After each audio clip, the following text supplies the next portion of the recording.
We are joined by attorney Jeff O'Brien with our weekly 3 and Out. 3 stories, usually sports stories. It will be today. Well, Jeff, let's get started with this. And I'm waiting to see if Mark Coyle fires the women's basketball coach because he seems to like firing people who don't go to the Final Four or Frozen Four. Yeah, well, this one was kind of expected. I mean, UCLA is like they got routed out. Yeah. UCLA is probably going to win the national championship for the women. Well, UConn's still pretty good. They are, but I think UCLA's got a good shot. But yeah, the Gophers went out to Sacramento and got beat pretty bad on Friday night. But hey, you know what? They made the Sweet 16 and they had a good last game at Williams.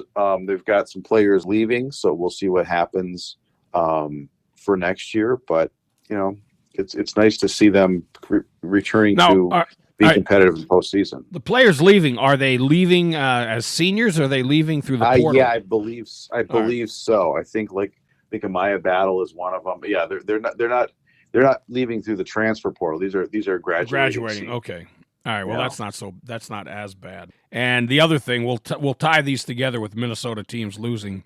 Minnesota Duluth down 4-1, get it to 4-3, but couldn't overcome Michigan in the the game that got Michigan into the Frozen Four. Yes, yeah, there are no Minnesota teams in the Frozen Four, but for fans of the old late great WCHA, 3 of the 4 Frozen Four teams are ex-WCHA teams. So besides Michigan, there's Denver, Wisconsin, and North Dakota. So Wisconsin and North Dakota will be playing in one matchup, and Denver and Michigan in the other.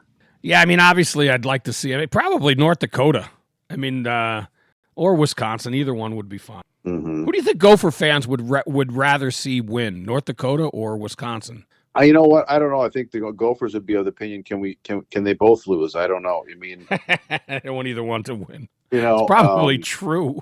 Yeah. We'll see what happens here, but but disappointing for as many schools as we have in Minnesota. Only 2 of them made the tournament, and both of them are out already. So. Well, the great Mark Coyle, as I mentioned earlier, he had to replace both the men's and women's hockey coaches. So I'm sure both will win the Frozen Four next year, be national champions. Because I don't think that's the case, but maybe really? Yeah, well, I mean, he knows better than everyone else. All right, let's move on. You know what? Let's put these 2 together. The former Vikings who both passed. I mean, both of them actually too young. I thought Jeff Siemon was older than 75. No. I had heard things that both of them were dealing with, some health issues, as a lot of players from those eras do. But Jeff Siemon was the middle linebacker for 3 of the 4 Super Bowl teams. Ended up playing all the way. I think he retired after the 1982 season, because I remember when I became aware of Vikings football, he was still playing, because I thought it was cool that there was somebody on the team with my name. But he's another one of those guys, Bob, that had they won 1 or 2 of those Super Bowls, he would probably have been in the discussion of the Hall of Fame along with Chuck and Ed White and some of those other guys. Well, but unfortunately, he did have he was a 4-time Pro Bowler, and he was a heck of a player. Yeah, he was. Yep. No doubt about that. So it's unfortunate. And the other one, we say too young, way too young, was Joey Browner. Yeah, this one was, for me, this was a gut punch, because I've always said that growing up, my few favorite Vikings, it was Tommy Kramer on the offense and Joey Browner on the defense, to the point where my dad had to actually go out, and this is long before the era of going on, being able to make custom jerseys. He found a place that did custom Vikings jerseys, and he got me my Joey Browner jersey that I almost wore out probably. And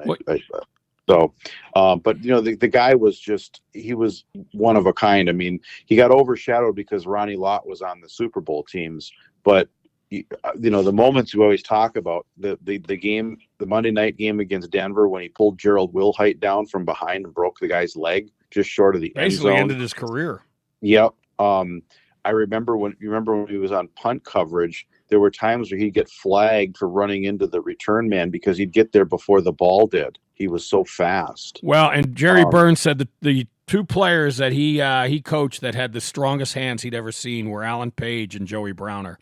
And Browner was always his safety valve on return teams. Yep. He wanted him back there because he knew that, well, and Will Height's an example, that they weren't going to break through.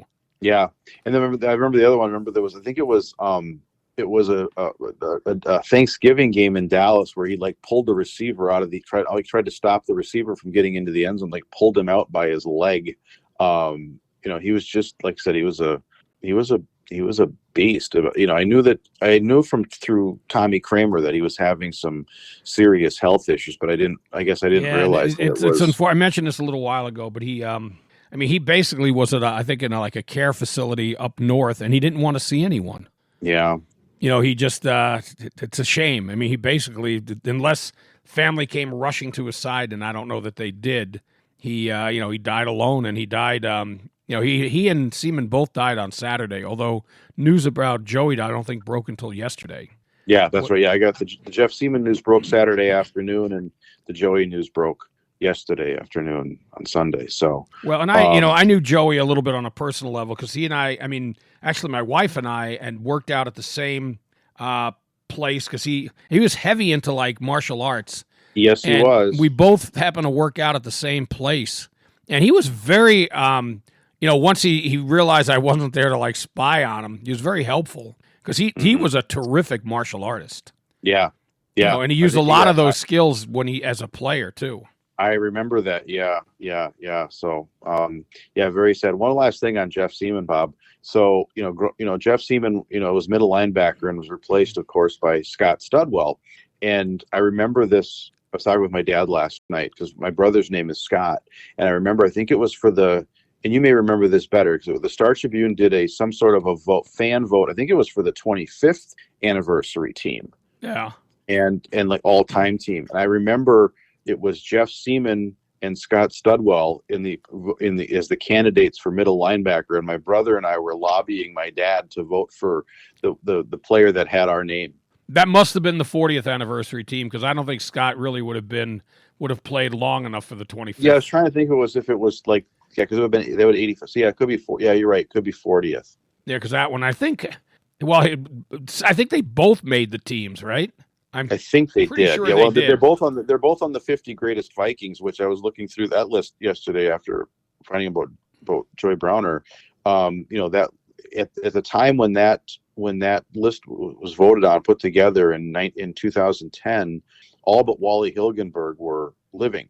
Remember, they were all at U.S. Bank Stadium that one night. Well, we've lost 4. We're down to 36. That are still living from the Purple People Eater from the original 50 from the 50. Okay. Yep. Okay. From the 50. Well, yeah. When I was talking to Dave Bialke and I were talking about it, and football players generally die young, but the Vikings have had. Carl Eller is still there. Alan Page is still out. Ron Yary. These are all guys that are mid-70s or older, and I think Alan is right around 80 or is going to be 80, and Carl's 84. Yep. So they've had some longevity on the players, and also, a couple of weeks ago we lost Philip Wise, who he came after I think the Super Bowl teams. He was on, I think, the team that lost it was that last NFC championship of that era down in Dallas, the one that Bob Lee was starting and Tommy, didn't go in and didn't get put in and all that. He was on that team. Yeah, I'm sure that he would have been, but most of his career was spent with the Jets, and he was a good friend because we worked at KQ together, and that was unfortunate. Hey, the other thing we got the item 3 is Jay Robinson. Yeah, Gopher that was breaking. That was last night. That was the Minnesota Wrestling Facebook page announced that. Yeah, he was almost 80 years old. He was 79. So which I did not realize Jay was. I don't want to say that old, but that I thought he was younger than that because that means that he actually. He coached into his 70s. Yeah, because he hasn't been out. He hasn't been done for more than 10 years, I don't think. No, I thought it was like 2022 or something like that. It was maybe a little earlier, but he was there for a long, long time, and he had a lot of what I think he had. No, actually, you know what? It was 2016. Holy cow! Okay, it has been 10 years. I mean, he had 3 national championships there, and he had 14 individual national champions. So he I had think he had some 6 great Big players. Ten championships. 6 Big Ten championships. That's right. Yep. Yeah, he was a good man and a good. I always liked him and a good coach. A lot of Minnesota sports legends we said goodbye to this weekend. Yeah, it's unfortunate. All right, well, Jeff, on that somber note, thank you, sir. We're going to take a quick break. The BS Show will be right back.